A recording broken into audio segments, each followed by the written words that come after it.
आपण पाहत आहात सत्यदर्शन न्यूज। खुश मेगा ब्लॉक आज संपला। मुंबईकर आता बिंदास घराबाहेर पडा।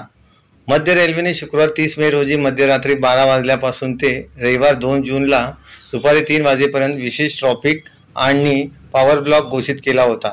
या मोठा 3 दिवसाच्या मेगा ब्लॉकमुळे मुंबईकरांचे मोठे हाल झाले होते। मात्र त्याच मुंबईकरांसाठी मेगा ब्लॉक संदर्भात मोठी आणि महत्त्वाची बातमी समोर आली आहे।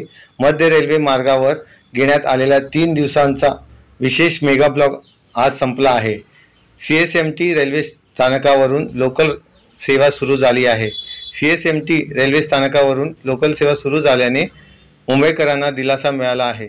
CSMT प्लॅट क्रमांक 10 आणि 11ची लांबी वाढवण्यासाठी तर ठाणे स्थानकावरील प्लॅट क्रमांक 6 आणि 7 ची रुंदी वाढवण्याचं काम करण्यासाठी मध्य रेल्वेने 3 दिवसांना मोठा ब्लॉक घेतला होता। या ब्लॉक दरम्यान तब्बल 930 लोकल फेऱ्या रद्द करण्यात आल्या होत्या। त्यामुळे मुंबईकर प्रवाशांची मोठी गैरसोय झाल्याचेही पाहायला मिळाले होते।